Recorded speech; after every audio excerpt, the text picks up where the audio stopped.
আচ্ছা উনি কে? উনি আমার বড় আপা, সবার সামনে আসতে লজ্জা পাই তো, ওই জন্য আসছে না। আচ্ছা বাসায় আজকে এত বড় একটা আয়োজন, আপনি এরকম পুরান শাড়ি পরে কেন আছেন? প্রথমে একটা নতুন শাড়ি পরছিলাম, মা বললো রান্না করতে হবে, তাই গালে মশা বসছিল, এখানে এত মশা। বাবা কেমন দেখলি মেয়ে? সুন্দরী আছে তো, একটু অভাবী ফ্যামিলি। তার থেকে বড় কথা হচ্ছে মন মানসিকতা অনেক নিচু। আমার এই বিয়েতে মত নাই, বিয়ে করবে আরমান, ওর ডিসিশন। আমারও মত নাই, তোর চাচারও মত নাই। বাবা তোর তো বিয়ে দরকার, আমি তোর বিয়ে দিব, সুন্দর দেখে ভালো ঘর দেখে একটা মেয়ে দেখে বিয়ে দিব। বাবা এরকম হাবি যাবি মেয়ে আমি ঘরে তুলবো না। হাবি যাবি মেয়ে মানে কি? আমি রাস্তা খারাপ করতেছে না? আমি বুঝলাম না, তুমি এটা কি করলা? আমি কি করলাম? তুমি বুঝতেছো না তুমি কি করছো? মেয়ে অন্তর একটা বিয়ে করবো, আমি একাই ওকে বিয়ে করবো, হয়তো আমার দরকার নাই। আচ্ছা শোনো না, আচ্ছা আমি যদি বলি আজ রাতে আমাকে বিয়ে করতে হবে কাজী অফিসে, তুমি কি রাজি? আমি রাজি। আপনি আমাকে চিনতে পারেন না? আমি কবির, আরমানের ভাই। ও সরি, প্রথমে চিনতে পারিনি। অন্তরা কেমন আছে? মেরে দিচ্ছে সবাই? প্রথম দিনই মেনে নিছে, আর অন্তরও ভালো আছে। আমার কথা বলে? ও বলে না তার কথা, আরমানের কাছে বলে টালে হয়তো। আচ্ছা আপনি এখানে কাদারিয়া কি করছেন? স্যান্ডেল ছিঁড়ে গেছে, হাঁটতে পারতেছিলাম। ও একজোড়া নতুন স্যান্ডেল কিনে নেন, আমি নিয়ে আসি, একজোড়া যাবো আর আসবো। বাজেট নেই মাসে। কিসের বাজে? আমার বেতনে তো সংসার চলে, আপনি চাকরি করেন? তা স্কুলে পড়াই। আপনি কিছু মনে না করলে আমি আপনাকে একজোড়া স্যান্ডেল গিফট করি। আপনাকে অনেক ধন্যবাদ, কথা বলে খুব ভালো লাগলো। আই রিক্সা, হ্যাঁ বলছো তো, জিজ্ঞেস করতে তুমি ওনার কথা জিজ্ঞেস করো নাকি? আপনি কি বললেন? আমি সত্যি কথাই বলছি, যে তুমি ওনার কথা একবারও জিজ্ঞেস করো না। আপনি এরকম কেন বলেন তো? আমি কেমন সত্যি কথা বললে কি দোষ হয়ে যায় নাকি? শুনো, সত্যি কথা যদি বলতো এদেশের মানুষ, তাহলে দেশের এই অবস্থা হতো। এতটা ধৈর্যশীল কেমনে হয়? আল্লাহ তালা মেয়ের জাতটাকে ধৈর্যের মাটি দিয়ে বানাইছে। আচ্ছা দাদা ভাই এক কাজ করো না, আমাদের মায়ের খুব দেখতে মন চাইতেছে, কোন বাসায় আসতে? কতদিন ধরে বলতেছে একটা ইলিশ মাছ আন, সমস্ত শাক লতা পাতা দিয়ে ভাত খেতে আর ভালো লাগতেছে না। খালি হুকুম করলে হয় না মা, ইলিশ মাছ খাইতে হলে ইলিশ মাছ তো বেতন দরকার হয়। যে বেতন পাই সে দিয়ে কষ্ট করে সংসার চালায়, রিক্সা ভাড়াটা পর্যন্ত থাকে না। প্রতিদিন একটা ছেঁড়া স্যান্ডেল পরে স্কুলে হেঁটে যাই। একটা বার তো বলো না যে মনির একজোড়া স্যান্ডেল কিনে নেয়।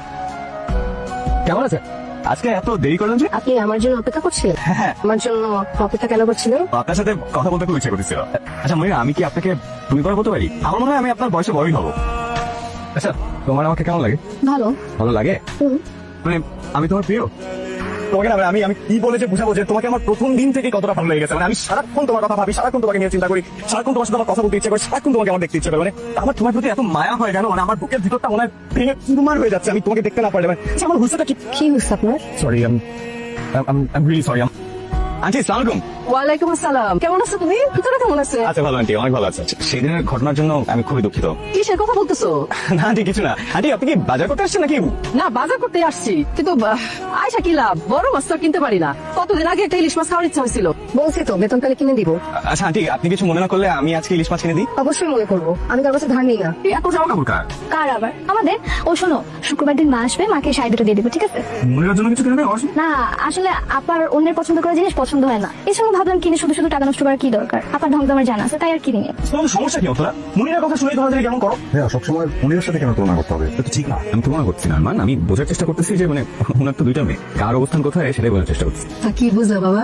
তুই মনিরাকে আনে নাই কেন? আপার পছন্দ করে না। কোন জোর? এই যে এই বেড়াতে আসা, এত রকম খাওয়া দাওয়া, এগুলি মরিয়া পছন্দ করে না তো। আচ্ছা খাবার তো অনেক আছে, মনিরার জন্য প্যাক করে পাঠিয়ে দিও অন্তরা। আপা এসব খেতে পারে না, গ্যাস্ট্রিকের সমস্যা আছে তো। কোথায় নিয়ে যাচ্ছি? মনিরার জন্য নিয়ে যাচ্ছি, কারো কোনো সমস্যা? কোনো সমস্যা নেই, আসলে আবার শাড়ি করে নিয়ে আসি না। আচ্ছা তোমার কি আমার জন্য মায়া হয় না? বলো না। কেন জোর করতেছেন? বলো না প্লিজ। মায়া হয়। কেন হয় জানেন? কেউ একজন আমার জন্য এত করতেছে, এত ভাবতেছে, তাই মায়া হয়। তোমার জন্য খাবার নিয়ে আসছি, বাসায় অনেক ভালো ভালো রান্না হচ্ছিল, তাই ভাবতেছিলাম যে তোমার জন্য একটু নিয়ে আসি। ঘটনা শুনছো নাকি? কি মনির আপা আমাদের বাসায় আসছে এটা? তুমি জানো তাহলে?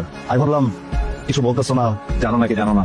আপনারা সবাই এত ভালো, এই বাড়িতে না আসলে জানতামই না। মানে কি অন্তরা তোমাকে আমাদের কথা বলেনি? বসে বসে অন্তরা তো সব সময় বলে, সব সময় সবার কথাই বলে।